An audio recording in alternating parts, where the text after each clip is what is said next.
என்னை வாழ வைத்துக் கொண்டிருக்கும் யூடியூப் நேயர்கள் அனைவருக்கும் எனது பணிவான காலை வணக்கங்கள். நம்ம இன்னைக்கு பார்க்க போற பகுதி என்னன்னு கேட்டீங்கன்னா, தினசரி சினிமாவில் நடக்கும் அப்டேட்டுகள்.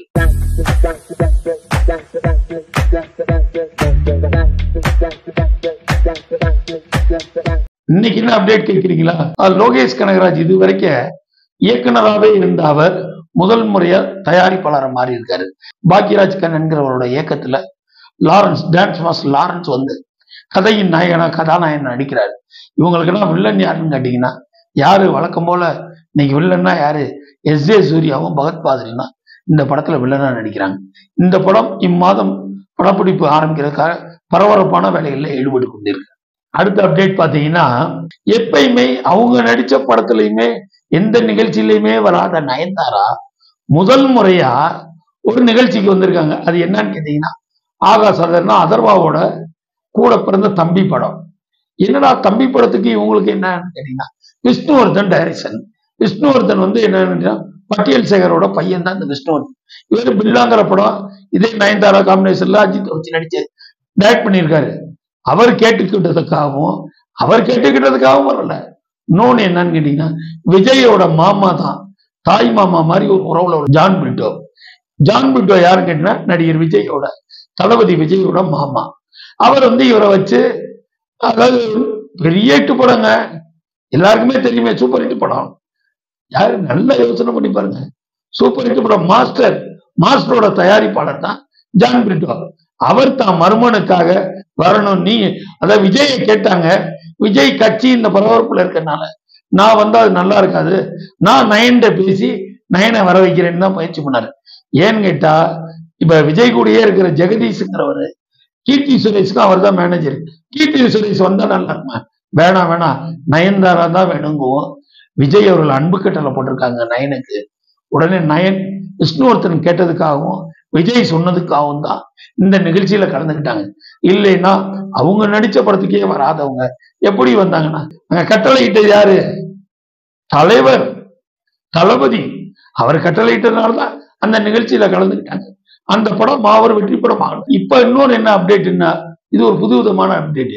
என்னன்னு கேட்கிறீங்கன்னா, அதாவது உலகநாயகன் கமலஹாசன் வந்து இப்ப கல்கி படத்துல நடிச்சிருக்காரு. அவர் பாத்தீங்கன்னா தயாரிப்பாளரோட சீரத்தை தான் குடிச்சிட்டு இருந்தாருன்னு பார்த்தா, இப்போ பாத்தீங்கன்னா கல்கியில கர்ப்பிணி பெண்களோட சீரத்தை குடிச்சு இளமையாகிறாராம்.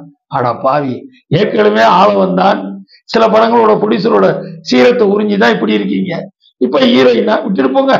அது கமல் கொள்றதே ஒரு பாணி, சாகிறதே தயாரிப்பாளர் பாணி. அடுத்த விஷயத்துக்கு போவோம். சூப்பர் ஸ்டார் ரஜினிகாந்த் கூலிங்கிற படங்க. இது யாரோட டைரக்ஷன் கேட்டீங்கன்னா, நம்ம லோகேஷ் கனகராஜோட இயக்கம்.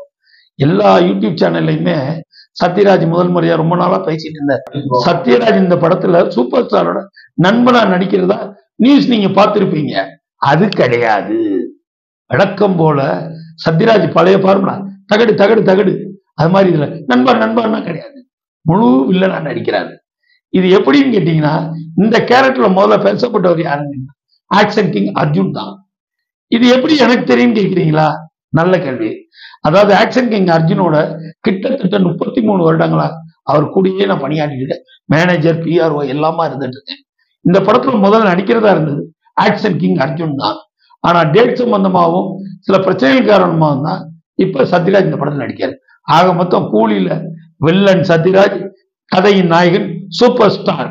அடுத்த அப்டேட் பாத்தீங்கன்னா, விடாமுயற்சி. அஜித் நடிக்கக்கூடிய விடாமுயற்சியோட படம் 27 ஷூட்டிங் ஆரம்பிக்கிறதா இருந்தது. ஆனா 27 இல்ல, இன்னையில இருந்து அஜர்பைஜான்ல ஷூட்டிங் ஸ்டார்ட். ஏன்னு கேட்டா, மகிழ் திருமேனி இந்த படத்தை முடிச்சுட்டு அஜித் அடுத்த படத்துக்கு போறாரு.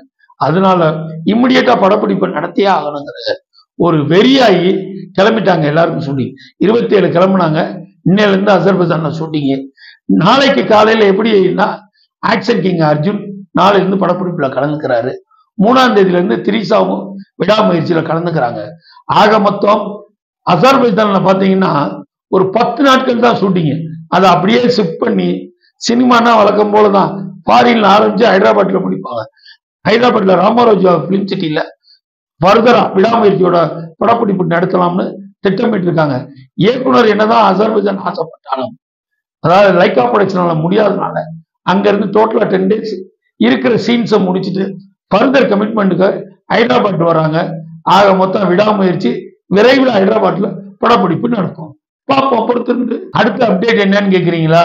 எப்பயுமே தமிழ்நாட்டுக்காரங்க நன்றியை மறக்காதவங்க. கருடன் படத்துல தனக்காக ஒரு பெரிய ஹீரோங்கிற பொசிஷனை விட்டு கொடுத்து சசிகுமார் சூரி வந்து ஹீரோவை நடிக்கிறதுக்கு ஒத்துக்கிட்டதுனால அவருக்கு நன்றி கடனா ஏதாவது பண்ணணுங்கிற முயற்சியில சூரி என்ன பண்ணிருக்காருன்னா, அடதாங்க நம்ம புரோட்டா சூரியன் இப்ப சொல்லக்கூடாது, அவர் இப்ப கருடன் சூரி ஆயிட்டாரு.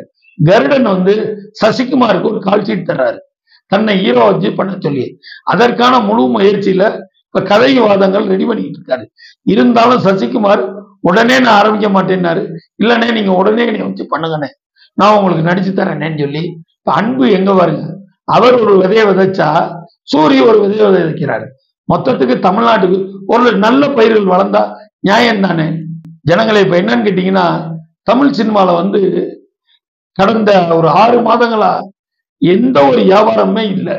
சின்ன படங்கள் வந்து தியேட்டர்களுக்கு வருதுன்னா போராடி கொண்டு வராங்க.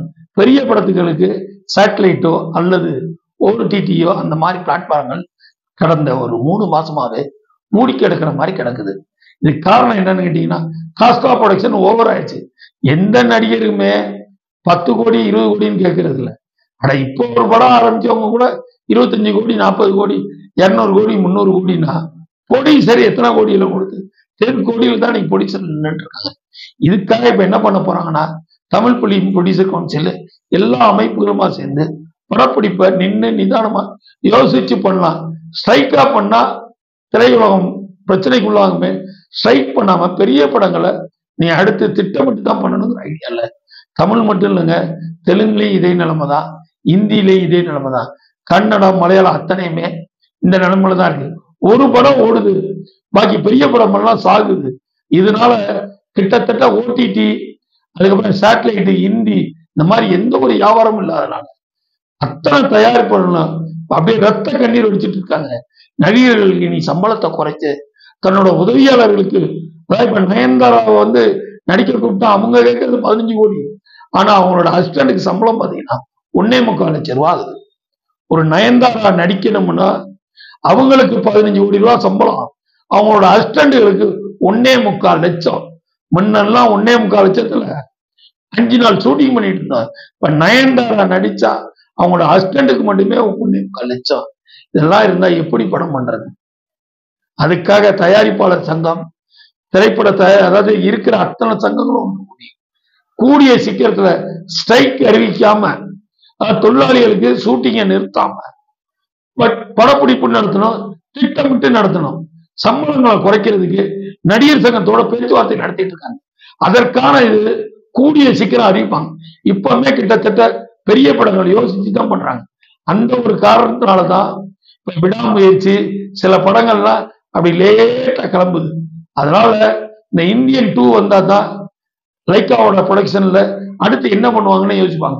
அதே மாதிரி விடாமுயற்சியில டைட்டில் மாதிரியே தான், அதாவது அந்த படம் எப்படி விடாமுயற்சி டைட்டிலோ அதே மாதிரி லைக்கா சுபாஸ்கரன் விடாமுயற்சியில தான் இந்த படங்களை பண்ணிட்டு இருக்காரு. இனிமேல் இது மாதிரி சுவையான செய்தியில அடிக்கடி தருவோம் நேயர்களே. தொடர்ந்து எங்க எடிசன் டாக்ஸை பாருங்க, சப்ஸ்கிரைப் பண்ணுங்க, லைக் பண்ணுங்க, ஷேர் பண்ணுங்க. நன்றி, வணக்கம்.